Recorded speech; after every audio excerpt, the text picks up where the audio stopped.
Hello everyone, I welcome you all to ABC, that is Altina Botany classes, and today we are dealing with another topic of botany, that is nomenclature and classification of viruses. In our last video we are dealing with economic importance of virus. So today we are starting this topic, that is nomenclature of virus.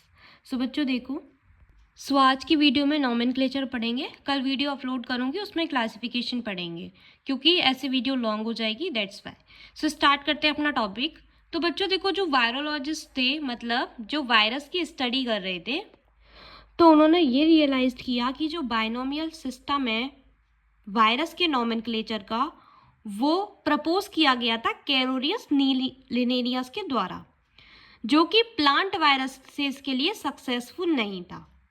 फिर दूसरे scientist आए जिनका नाम था Johnson. उन्होंने 1927 में अपना first attempt दिया और उन्होंने नाम दिया वायरस. मतलब पहले नहीं पता था कि जो ये टर्म है, जो ये कोई भी चीज़ है, उसका क्या नाम है. बाद में जॉनसन ने सबसे पहले 1927 में वायरस टर्म दिया था.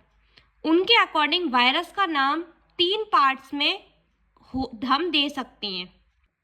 तो बच्चों पहला है हमारा कि सबसे पहले हम क्या करते हैं कि जो होस्ट होता है उसका कॉमन नेम लिखते हैं, which is what first discovered and describe, जिसको हमने पहले डिस्कवर किया है और डिस्क्राइब किया है. दूसरे में हम वायरस का टर्म देते हैं.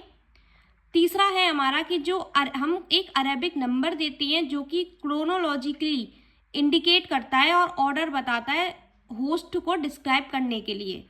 जैसे कि है टमैको मोज़ेक वायरस, जिसको हम टमैको मोज़ेक वायरस 1 नाम दे सकते हैं. आ रही है बात समझ में. अब तीसरी बात है कि एक दूसरे साइंटिस्ट आए, स्मिथ. उन्होंने 1937 में जॉनसन सिस्टम जो था वायरस की नेमिंग का, उसको मॉडिफाई किया और उसको रिप्लेस किया होस्ट के कॉमन नेम से, उनके लैटिन जेनेरिक नेम से. तो मोज़ेक वायरस 1 का नाम बदल के उन्होंने निकोटीना वायरस 1 नाम दे दिया था.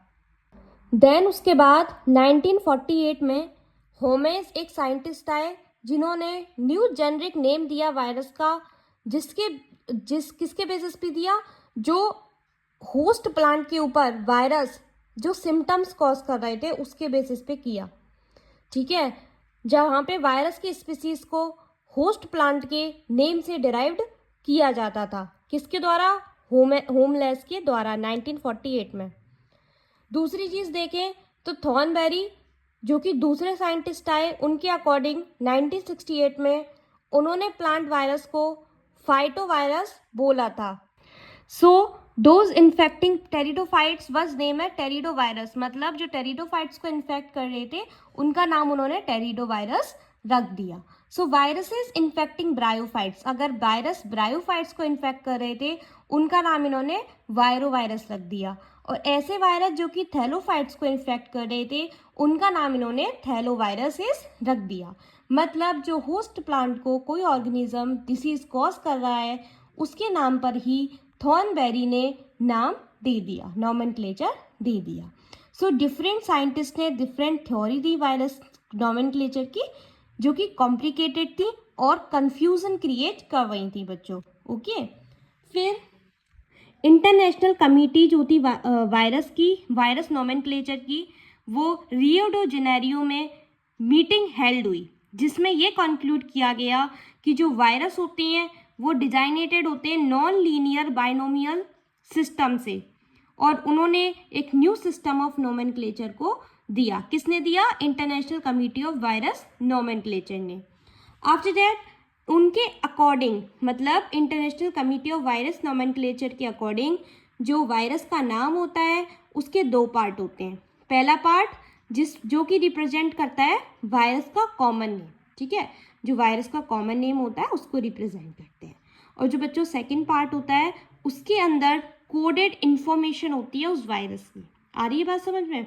सो the nomenclature of viruses consists of 2 parts. First part that consists of the common name of virus, and second part which coded information about the virus. So it is all about the nomenclature of virus. In our next video we are dealing with classification of virus. अगर आपको ये video पसंद आई है so please hit the like button and subscribe to my channel, and if you have any doubt in this video then let me know in the comment box. आज के लिए बस इतना ही. चलिए बाय.